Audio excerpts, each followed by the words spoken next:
Vamos lá então, galera. Na aula de hoje nós vamos começar a ver aqui, definição de sistemas operacionais, né? Sistema operacional é um programa ou um conjunto de programas cuja função é servir de interface, um elo entre um computador e um usuário. Bom, o que o sistema operacional faz? Está vendo que ele está falando aqui, um elo entre um computador e o usuário. O computador, quando ele está se referindo aí, é a parte física, né, o hardware. Por quê? Porque o usuário ele está mexendo no computador e ele quer que a cada coisa que a cada operação, ele quer que o computador, né, ele quer que o hardware faça uma parada diferente, faça uma coisa diferente. Então, quem que comanda o hardware? Quem que toma conta do hardware? Quem que sabe mandar, por exemplo, um pendrive ser lido ou um gravador gravar um CD, um DVD? No final das contas, quem faz isso é o sistema operacional, tá certo? Então, tem muitas chamadas, muitas rotinas que, inclusive, vários programas usam, mas que, se você for prestar atenção, quem está fazendo aquilo não é o programa que você está usando, é o sistema operacional. Por exemplo, vocês já mexeram em vários programas aí, né? E aí, você nota que quando você vai salvar um arquivo, a tela não é igual? Mesmo que os programas sejam de empresas diferentes, às vezes em sistemas operacionais diferentes, mas aquela telinha de salvar, ela é igual. Por quê? Porque aquela tela não é o programa que está fazendo, ele faz uma chamada no sistema operacional e o sistema operacional exibe aquela tela de salvar. Beleza? Então, operações básicas, como fazer salvar arquivo, ler dados de algum lugar, acessar um dispositivo, mandar gravar alguma coisa, mandar uma informação para algum lugar, é sistema operacional que faz. Então, o sistema operacional é o que, vamos dizer assim, o software que une o que o usuário quer fazer com o que a máquina, né, o hardware, vai fazer. E aí ele está falando que é um programa ou um conjunto de programas. Porque, dependendo do sistema operacional, né, igual o Linux, ele tem um núcleo, ele tem um kernel e tem uma camada de shell, de aplicativos em volta desse shell que vão fazer essas chamadas. Então ele pode estar dividido como um programa só ou como uma cacetada de aplicativo, não é aplicativo porque não é de usuário, mas uma cacetada de programas que fazem parte, né, como se fossem módulos desse sistema operacional, tá? Aí tá lá, segundo os autores lá, esse Stanley eu não conheço direito, mas esse Tannenbaum, tudo que esse cara fala sobre sistemas operacionais, ele é o cara da área de sistemas operacionais no mundo. Aí ele fala que existem dois modos distintos de conceituar um sistema operacional. Pela visão do usuário, ou do programador, ou seja, da pessoa que está utilizando, que o sistema operacional é uma abstração do hardware, fazendo o papel de intermediário entre o aplicativo, que são os programas, né, e os componentes básicos do computador, que são o hardware. Essa primeira definição, ela é igualzinha igualzinho que está sendo falado aqui em cima, né, que é o sistema operacional, na visão do usuário, é o cara que vai fazer tudo que o usuário está querendo, certo? Seja de forma direta, né, quando você está mexendo diretamente no sistema operacional, ou seja quando você está mexendo em algum aplicativo, algum programa seu, e esse aplicativo, por exemplo, manda fazer alguma coisa que não é ele que faz, ele pede para o sistema operacional fazer, tá certo? E na outra visão, que é olhando a partir do hardware, o sistema operacional é o cara que gerencia o hardware, gerencia conflito. Vamos pensar no seguinte: uma festa, 20 homens, 2 meninas. Todo mundo quer pegar. Todo mundo. Isso é mais certo que a morte. Certo? E se dependesse dos meninos, todo mundo pegava todo mundo, tudo junto ali, numa coisa só, né? É o que acontece quando você está trabalhando com computador. Você tem uma placa de rede, você tem uma placa de som, uma placa de vídeo, mas todos os programas que você tem, que estão abertos, eles estão querendo usar aquilo tudo. Então, para a computação, né, não existe ao mesmo tempo. Lembra que eu falei na aula passada? O processador, ele faz uma coisa por vez. Então, ele serializa tudo que ele tem para fazer e vai fazendo uma coisa por vez. Então, não existe ao mesmo tempo.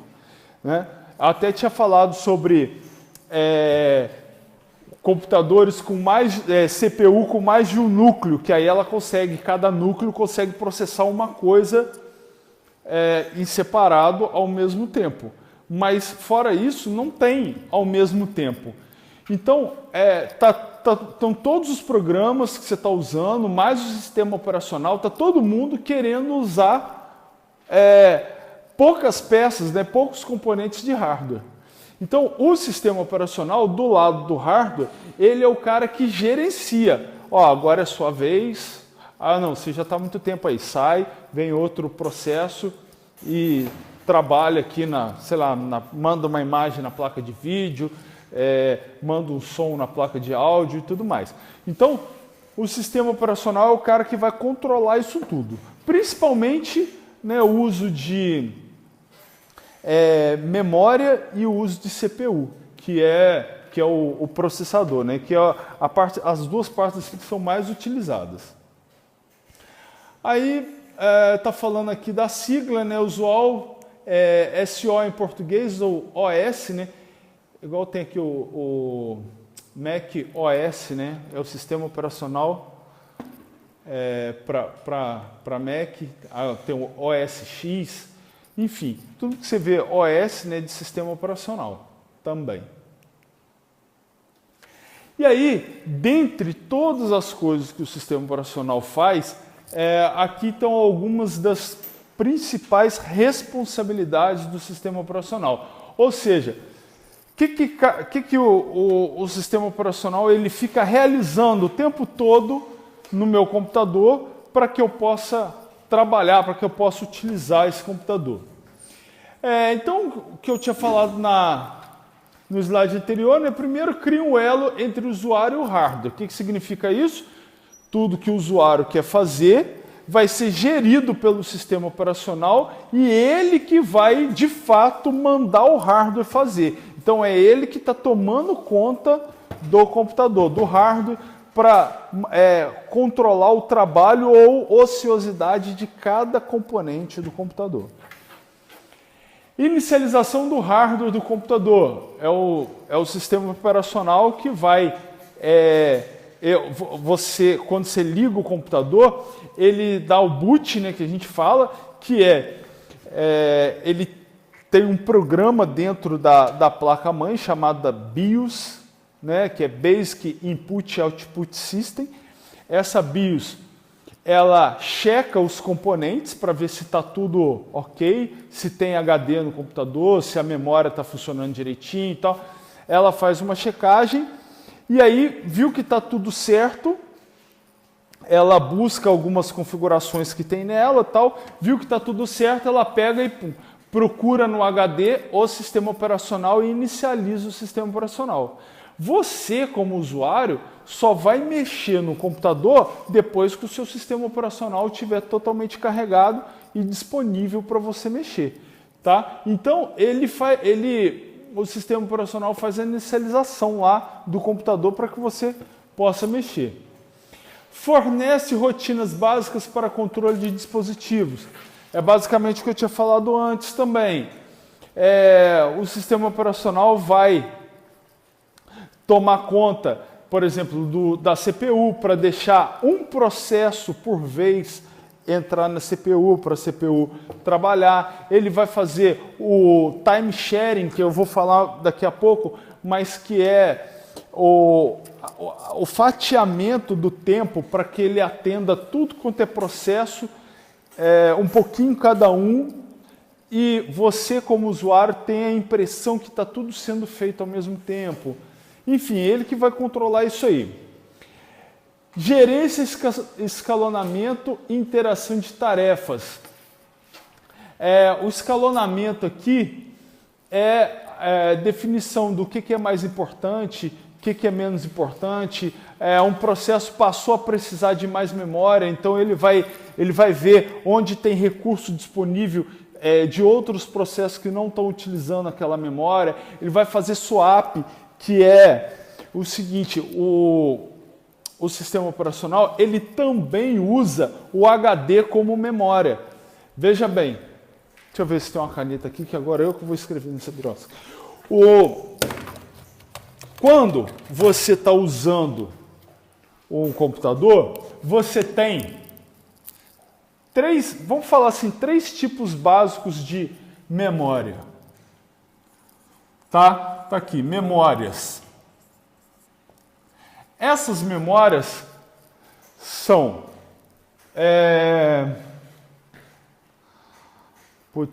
a primeira eu esqueci.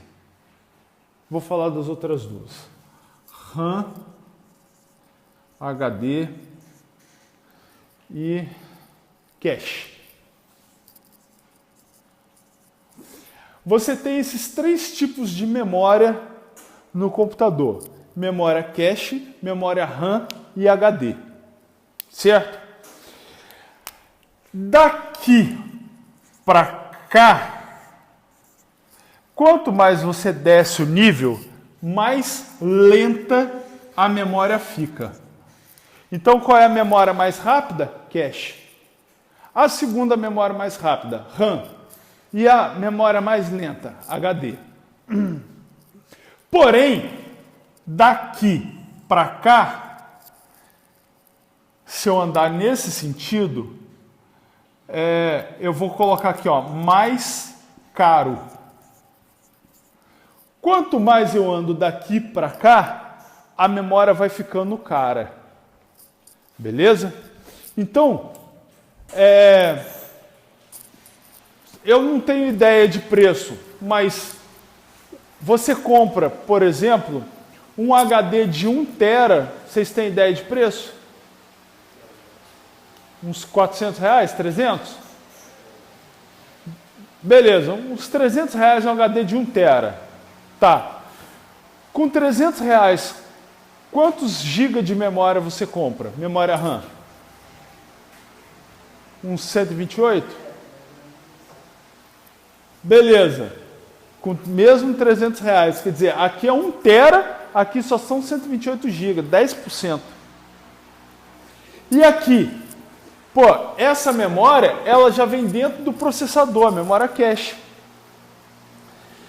Os computadores rápidos, extremamente rápidos, mais modernos que estão sendo feitos hoje, vem com 4 MB de memória cache. Então, você vê, você paga um valor altíssimo aqui no processador que tem 4 MB de memória cache. Aqui já são 128 GB, mais ou menos no mesmo valor. E aqui é 1 tera. Então, olha só, quanto mais lento a memória, ela vai ficando mais barata. Então, ó, mais lento, mais barato. Mais caro, mais rápido. Por que esse cara aqui, esse cache, ele é rápido? Porque é uma memória que está dentro do processador. A memória cache, ela já vem no processador. Quando você compra um processador, o cara vai falar assim, esse aqui tem 2 MB de cache, 3 MB de cache. Então, você já sabe, é uma memória que já está dentro do processador. Então, se a memória está lá dentro, veja, eu não preciso sair de onde eu estou para buscar dados na memória. Você imagina, eu estou trabalhando aqui, Aí preciso de uma caneta. Eu tenho que ir lá fora, pegar a caneta, voltar, usar ela. Ah, não preciso mais dessa cor. Eu pego essa que eu estou, vou lá fora, devolvo, pego outra e volto. Meu trabalho vai render? Não. A memória cache já está tudo aqui. Então eu estou trabalhando. Precisei trocar de cor de caneta, pego a outra, certo? Então, um dos motivos, obviamente tem outros motivos, mas um dos motivos é que a memória cache ela é muito rápida, é porque ela já está dentro do processador. E a memória RAM e o HD não estão. Beleza? A memória RAM é uma placa. Então o circuito está todo ali. A memória, o HD, ele já é um disco magnético. Então depende do disco mecânico girar rápido, a agulha do disco parar no ponto certo para leitura. Então isso faz com que o processamento dele, na velocidade da memória do HD, seja mais lenta. Entendeu? Então, o que acontece? O que é swap? Imagina que eu tenho 128 MB de memória, eu tenho 128 MB de memória, mas estou abrindo vários programas e a soma de memória que todos esses programas precisam dá 250 MB. A minha memória RAM é a memória de trabalho. Então, todo programa que eu estou usando no momento, ele tem que estar carregado na memória RAM. Logo, se eu só tenho 128 MB de RAM e a soma de memória utilizada por todos os programas dá 250, como é que o computador faz? Ele faz uma parada que chama swap. Ele pega um pedaço do meu HD e usa como memória secundária ou memória estendida. E aí ele guarda o que você não está usando naquele momento lá no HD para deixar dentro da memória RAM o que você está usando no momento. E aí, quando ele precisar trocar, tudo bem, aí ele pega e troca aquele conjunto inteiro de informação. Por isso que muitas vezes você fala assim, meu computador está travado, porque o Windows está sem espaço para trabalhar. É porque o Windows está sem um espaço mínimo para ele usar de memória estendida. E isso, quem escolhe o local dessa memória, quem gerencia essa memória? Sistema operacional. Beleza? Tranquilo? Aí, mantém a integridade do sistema, gerencia funcionamento dos aplicativos, gerencia memória, que é o que eu acabei de falar, que é uma briga danada, gerencia discos e I/O. Gerencia I/O, input, output, entrada e saída de informação, tá certo? Entrada e saída de informação dos diversos dispositivos. Não só HD, mas placa de vídeo, áudio e tudo mais. Todas as placas que estão trocando informação dentro do computador. Tranquilo? Então, isso tudo é o papel do sistema operacional.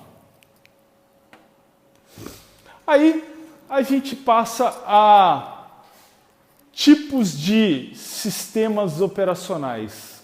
Sistemas monotarefas, eu falei dele na aula passada. Sistema monotarefa faz... Lembra que eu falei que funcionava igual a cabeça de homem, né? Tem dia que eu falo que é de homem, tem dia que eu faço que é de mulher. Isso, faz uma coisa de cada vez, senão dá pau. No mau sentido, né? Senão não funciona. Roda apenas um programa por vez, enquanto o processamento acontece, o usuário fica esperando. Não há concorrência de recurso. Então, o sistema monotarefa, ele não enfrenta esses problemas aqui, ó, que eu falei anteriormente. Por quê? Porque ele só faz uma atividade por vez. Então, você imagina, você deixa um programa rodando por vez. Se é um programa só, aquele programa não enfrenta concorrência. Se ele quiser usar, gravar uma coisa em disco, só tem ele gravando. Se ele quiser usar a memória, só tem ele usando a memória. Tá certo? Então é o computador todo só para ele.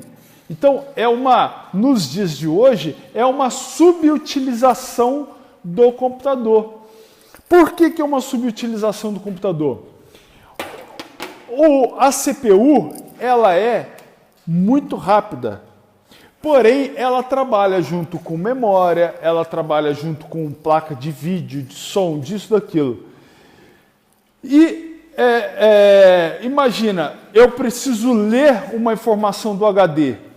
Para a CPU, ela pede para ler e fica um tempo ociosa, porque ela está fazendo porra nenhuma. Tá certo? Enquanto o HD está rodando lá, está gerando os arquivos para ir mandando devagarinho, né, na velocidade que ele consegue para a CPU está ociosa, está boa parte do tempo ociosa. Então, quando eu só tenho um software rodando por vez, que é no caso dos sistemas operacionais monotarefas, eu tenho uma subutilização muito grande de todos os equipamentos, de todas as peças que compõem o computador. Por quê? Porque boa parte dessas peças, desse hardware, fica esperando outros hardwares trabalhando. E aí, quando chega na vez do hardware que estava esperando voltar a trabalhar, ele trabalha e fica esperando de novo. Tá certo? Então, quando o sistema é multitarefa, eu vou falar daqui a pouco, existe concorrência.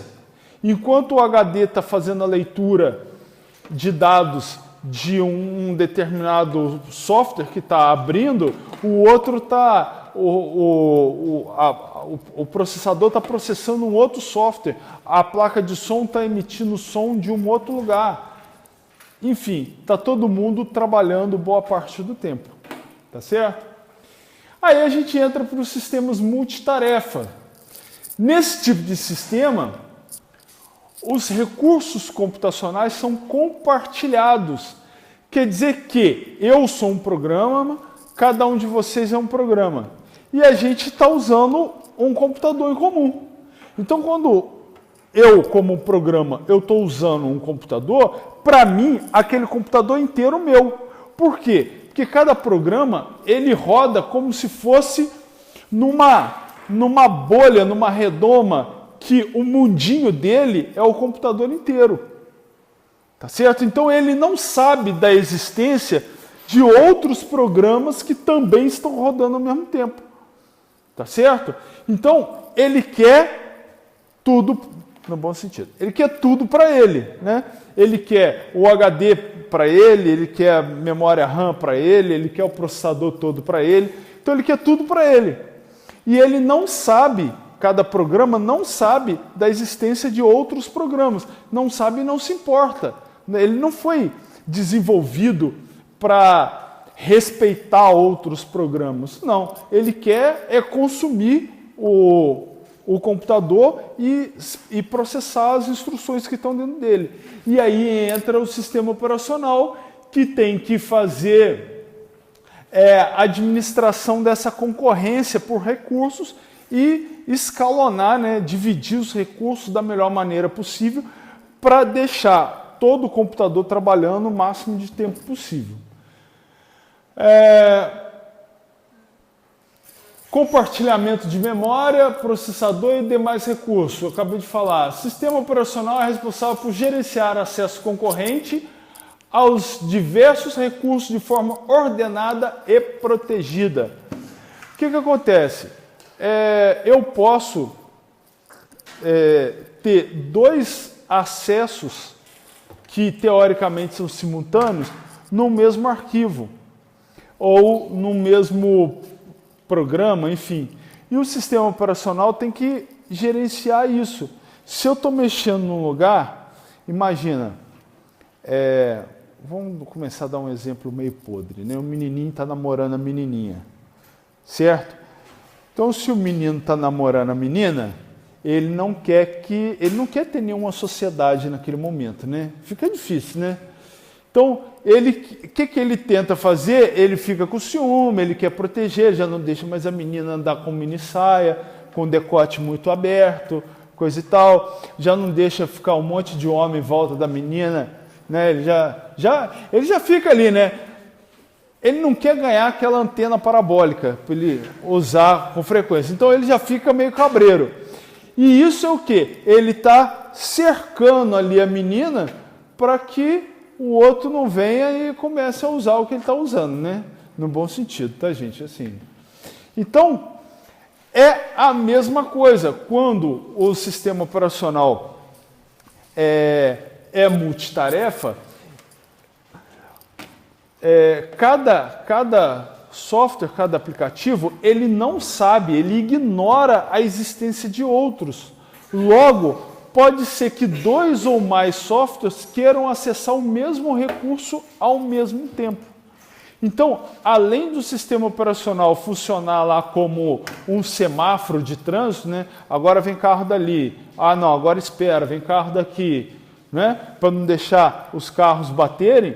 Além dele fazer isso, quando ele libera o acesso de um programa para um recurso, ele protege aquilo ali para não deixar outros acessarem também, tá certo?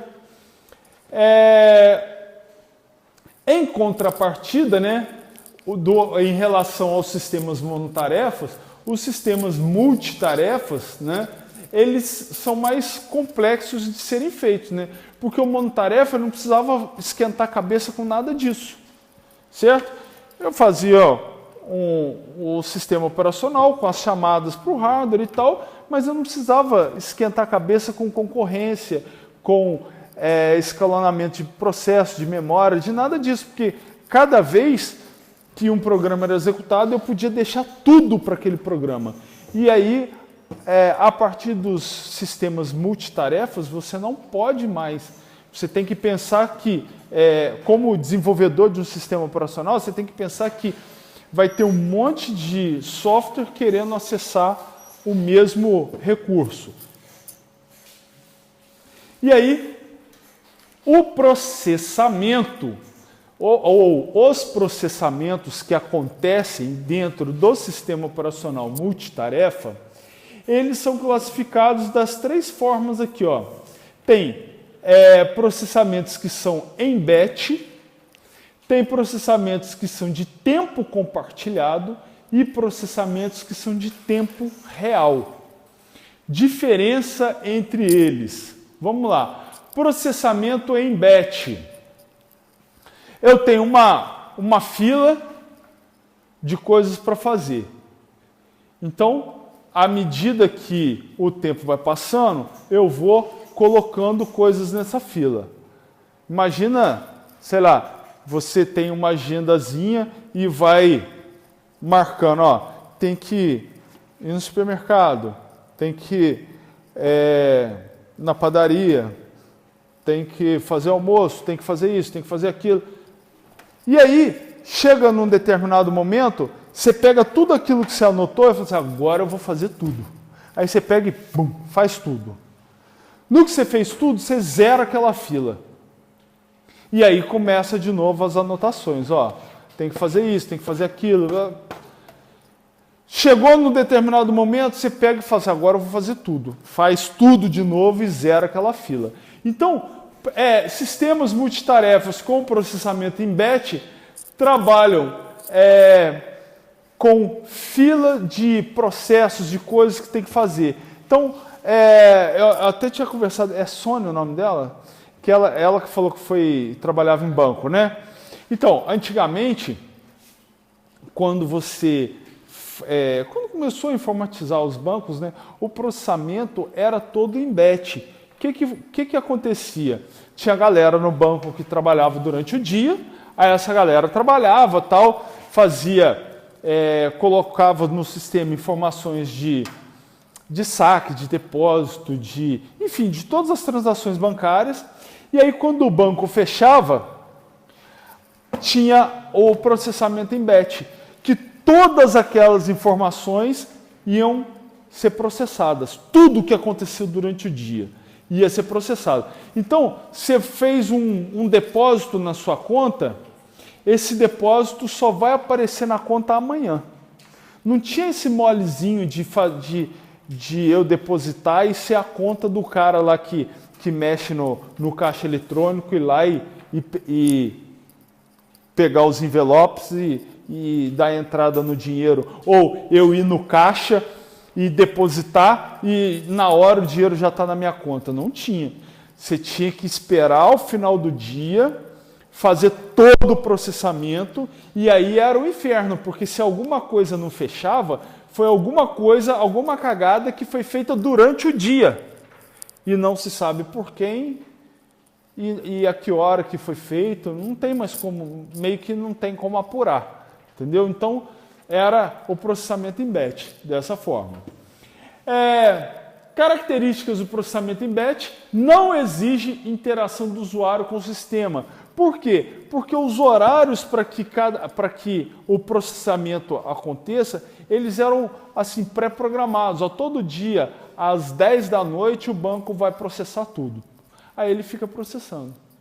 Entendeu? Então, a fila de coisas que deveria ter sido feita foi feita ao longo do dia, com as operações de saque, depósito, cheque e tudo mais.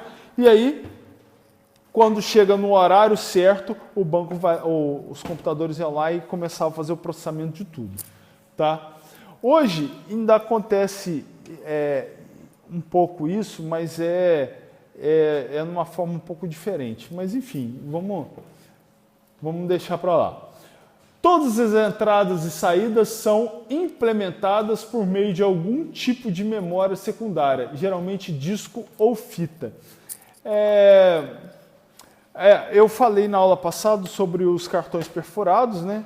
As fitas magnéticas, igual fita no mesmo estilo daquela fita cassete ou fita que a gente vê nesses rolos de filme, né? Que eram fitas magnéticas. Foram evoluindo, foram evoluções do cartão perfurado. Então, as informações eram armazenadas ali para o processamento. Então, as fitas ou os discos magnéticos, né, eles guardavam aquelas informações durante o período de enfileiramento para depois ser processado. Geralmente eram utilizados esse tipo de processamento em batch para operações de cálculo numérico. Tá joia? Esses sistemas, se bem projetados, podem ser bastante eficientes devido à melhor utilização do processador, mas podem oferecer tempo de resposta bastante longo. Melhor utilizado em relação ao processador, por quê? Porque na hora que chega, no momento de fazer o processamento, já está tudo enfileirado e não tem folga para o processador. Tá certo? Então ele vai ser bem utilizado, porque ele vai ter o tempo todo, o tempo full dele ali, ele vai estar trabalhando. Porém, tempo de resposta bastante longo, porque primeiro você tem que esperar o horário do processamento começar. E aí, além do horário do processamento começar, você pode estar lá no final da fila, né? Então, muitas vezes o processamento assim, não tinha essa facilidade. Hoje em dia você dá um clique numa página, se demorar 2 segundos, você já está com raiva. Então, um tempo atrás, né, na época que vocês ainda eram bebês, não era assim.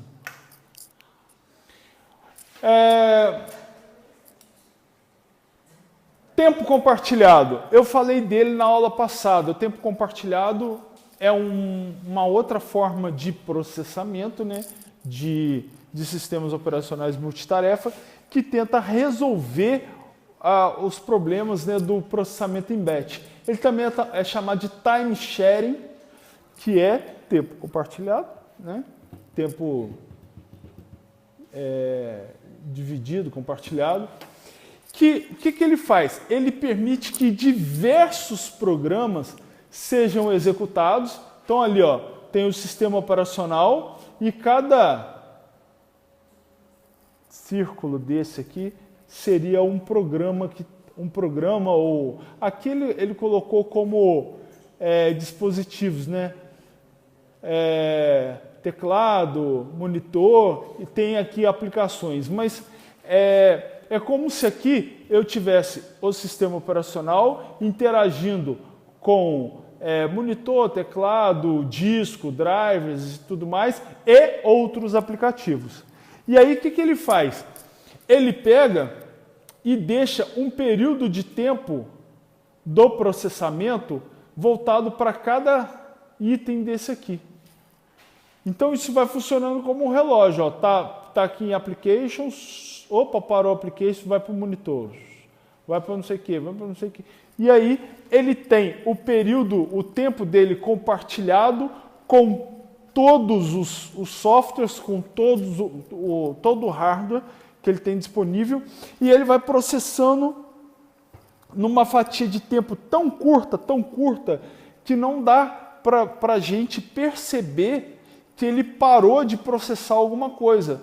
Por exemplo, se eu estiver ouvindo uma música, ele vai processar um pouquinho da música, vai processar outras coisas, e ele volta na música antes que dê para eu perceber que teve uma pausa na música.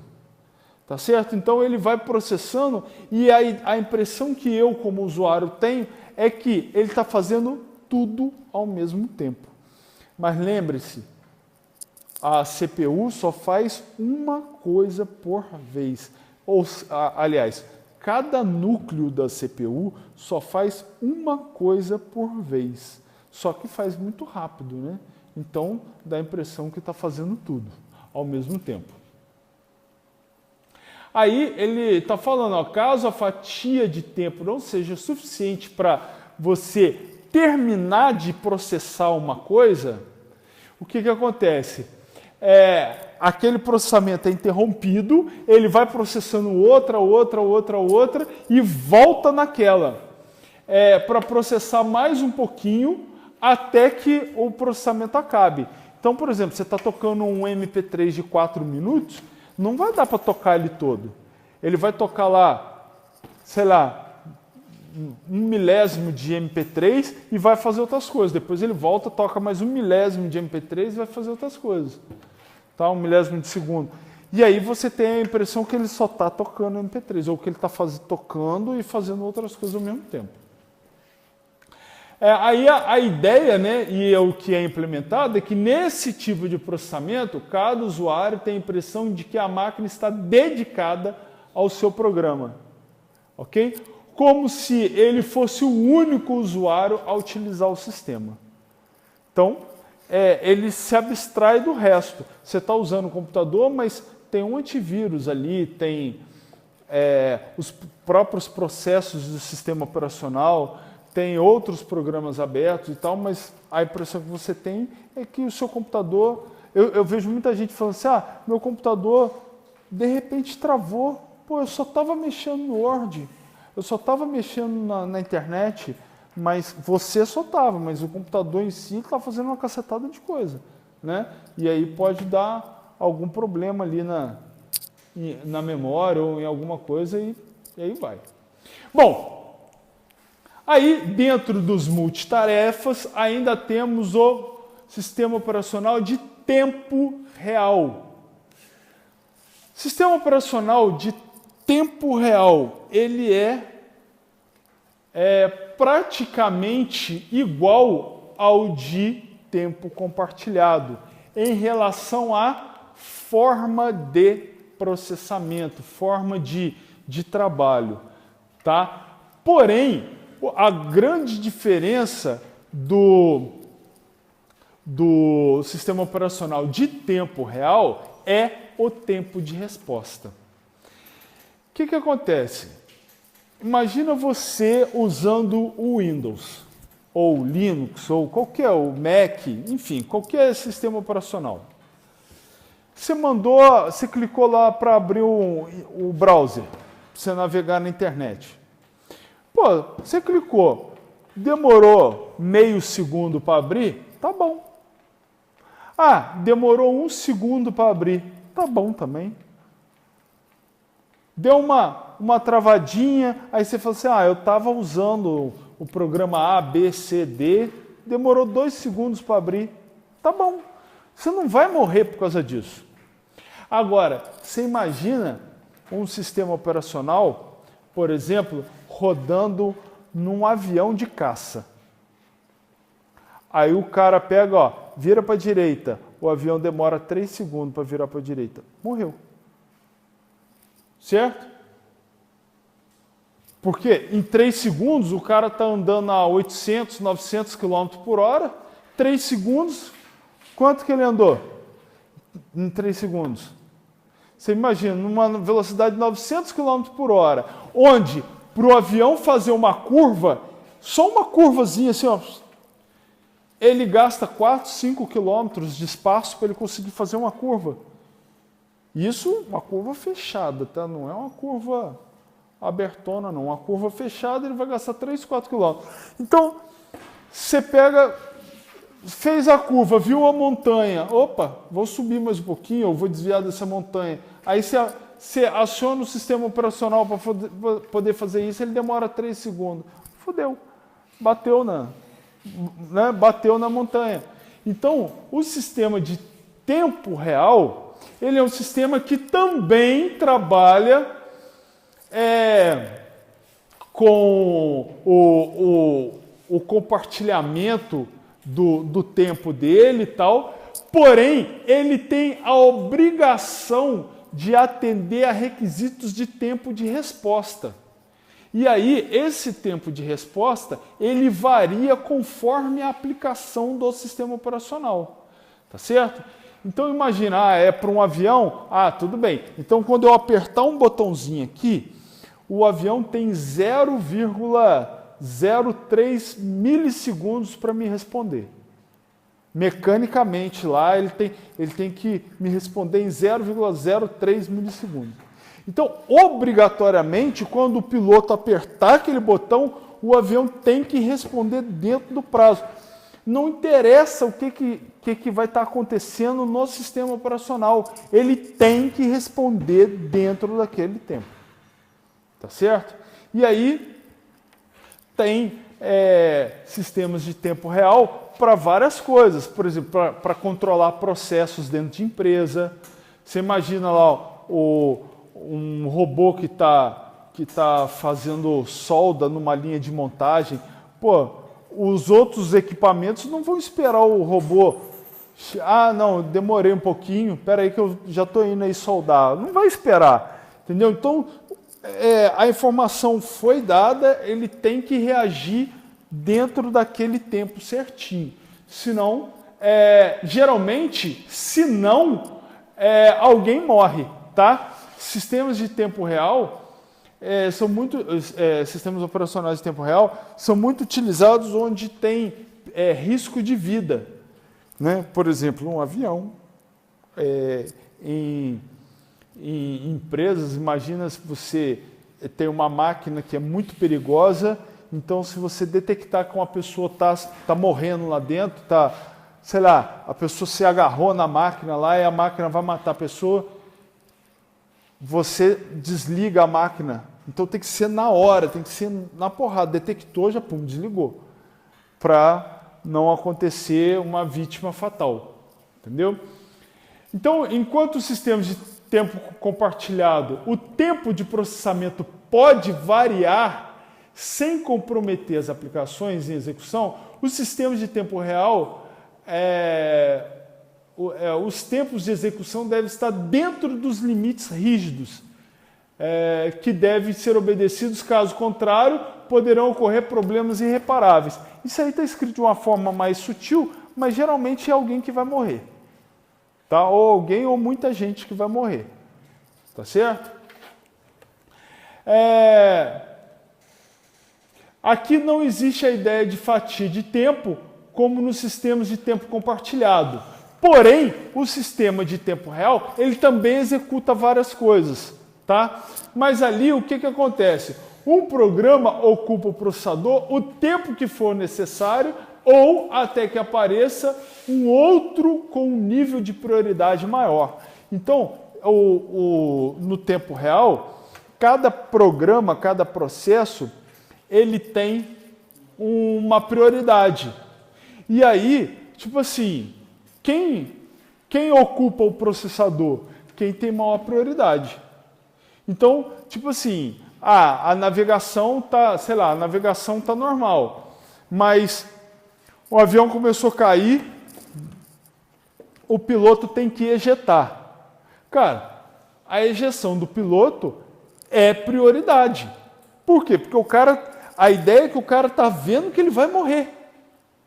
Então ele tem que sair voado do avião. Então a ejeção dele é prioridade zero. Não tem, tipo, ali você está salvando a vida, que se dane o avião, você está salvando a vida do cara. Né? E aí se você pensar, o avião é caro? É, mas olha quantos anos o cara estudou para virar um piloto. Né?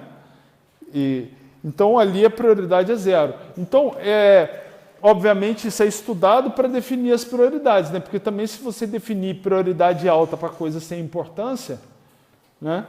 Vai dar merda.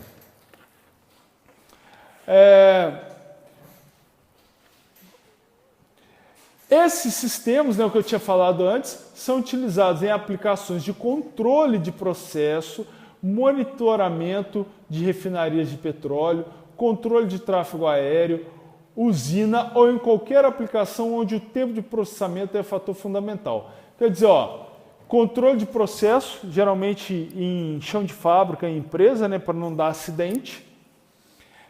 Monitoramento de refinaria de petróleo, igual aconteceu na refinaria lá, o cara fechou, eles tinham um duto para passar gás, e aí sempre tem um reserva, né? Por quê? Porque você vai fazer manutenção naquele duto, você tem que fechar o duto e abrir o reserva. Né? Que aí o gás continua passando pela reserva e você vai lá e faz manutenção no duto. O cidadão lá fechou os dois. E aí, maluco, na hora que deu a pressão, chegou no máximo lá, foi igual uma panela de pressão, explodiu, regaçou tudo. Porrada de gente morreu. Então, o sistema de tempo real, ele serve para evitar, né, explosões e tal, onde muita gente vai morrer. Controle de tráfego aéreo, que também é um rolo do caramba, e como as aeronaves estão voando numa velocidade muito alta, então, assim, um segundo para o outro, tudo muda muito, muito rápido, né? E para avião, né, o que a gente fala assim de carro, passei quase esbarrando no outro carro. O quase esbarrando para avião são 3 quilômetros. Então, 3 quilômetros é uma distância assim que todo mundo fica... Porque você vê o outro avião assim enorme do seu lado. Entendeu? Então, eles, além do controle lateral, né, eles voam em altitudes diferentes também para um não bater no outro. Então, isso aí muda muito rápido. E aí o controle tem que ser violento também. Bom,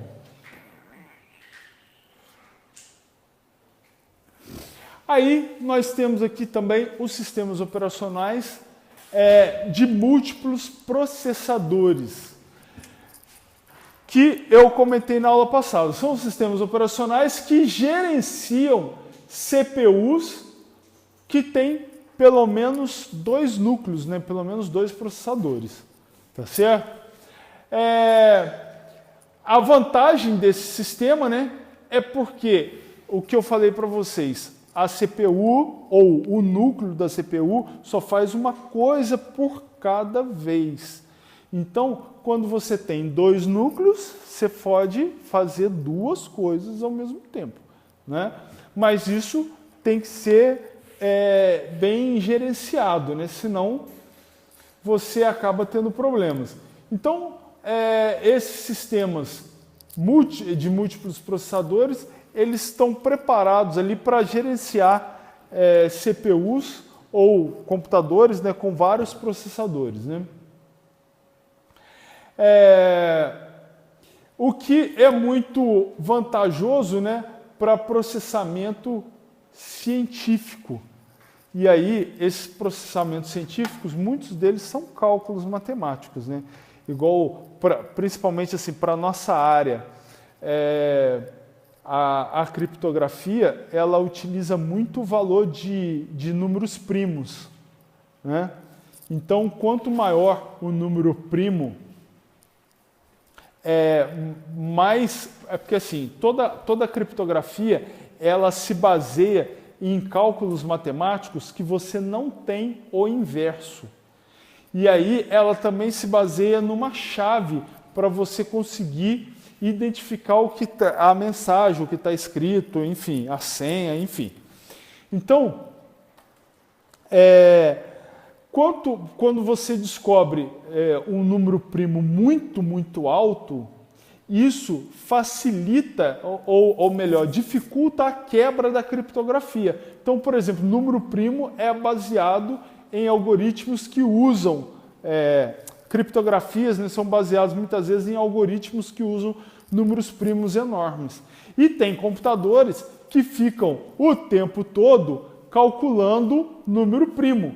Não existe uma fórmula de calcular número primo. Então, o que eles fazem? Divide o número por 1, por 2, por 3, por 4, até chegar na metade do número.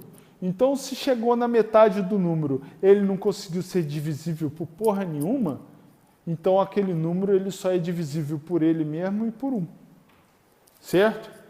Então, eles vão calculando. Para vocês terem ideia, hoje em dia, o maior número primo que já foi descoberto, isso é um processamento científico, né? O maior número primo que foi descoberto tem mais de 22 milhões de algarismos. Então, é o número primo arrumado. E aí, eles usam esse tipo de computador, né, com várias CPUs, para calcular a trajetória de astros, de satélite, de chuvas meteóricas, de, sei lá, cálculos de explosões espaciais, enfim, é muita doideira, tá certo? Então, que exigem cálculos, até mesmo processamento de previsão do tempo, né? Que você tem que processar muita coisa, né? Porque você tem que processar vento, temperatura, altitude, enfim. Então, para dar uma previsão, por exemplo, de 30 dias para frente, ter previsão do tempo, é um cálculo fodido.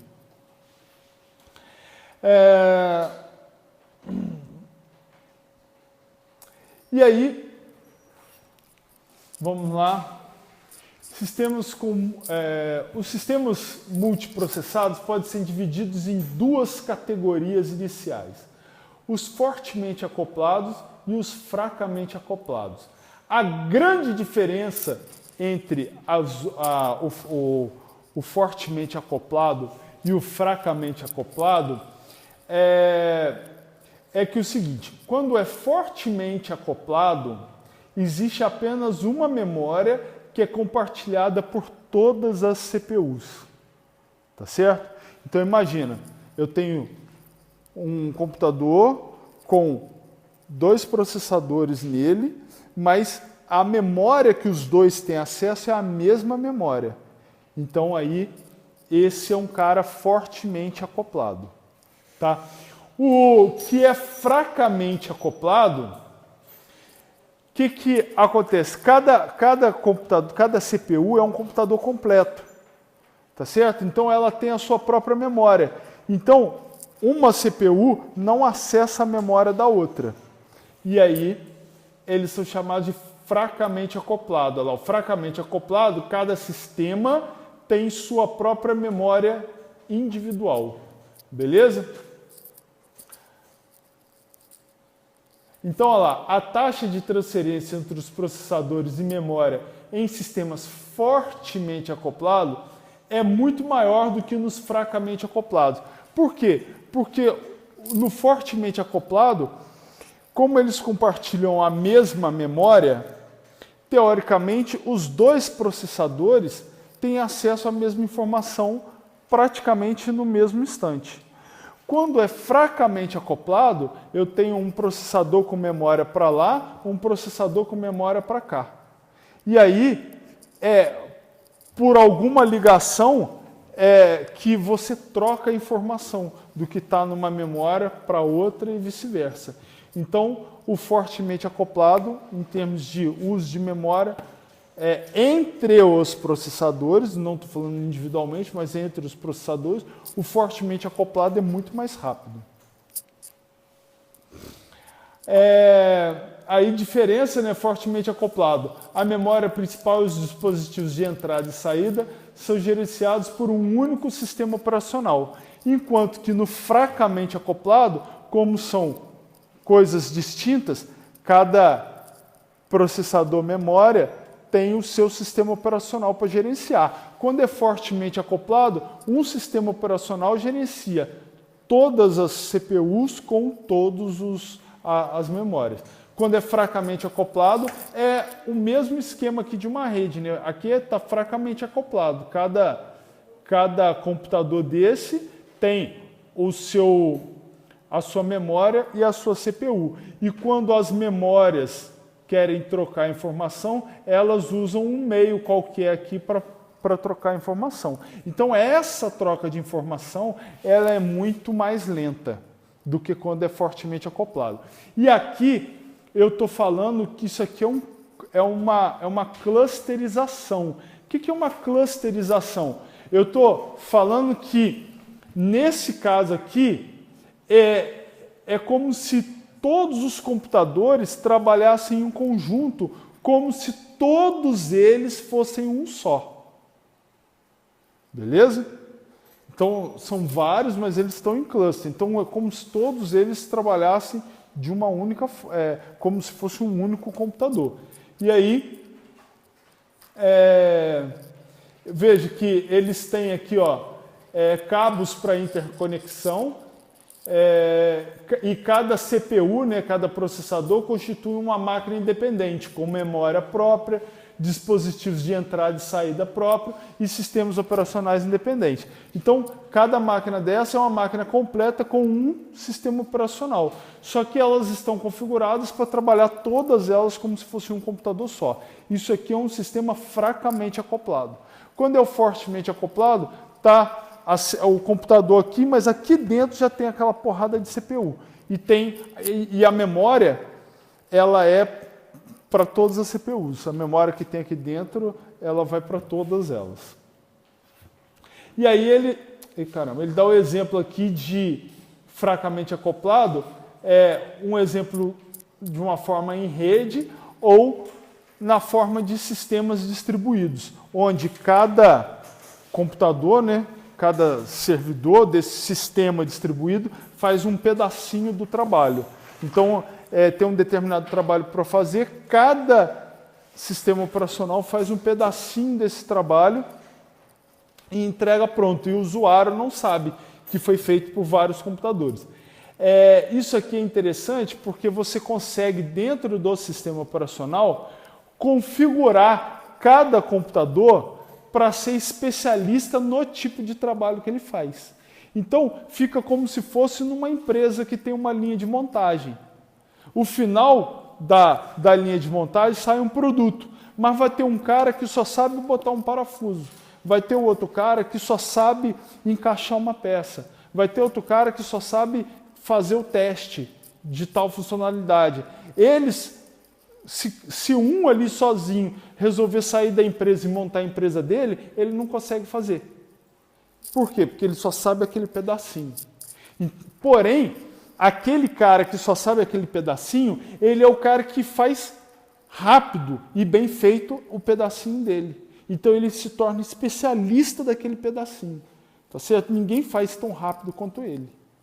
Então é uma forma de a gente trabalhar para que um determinado processamento seja feito bem rápido, com a ajuda de vários computadores, e você consiga ampliar muito a quantidade de usuários que você atende. Entendeu? Porque cada computador faz o seu pedacinho e manda para o próximo. Beleza? Tranquilo?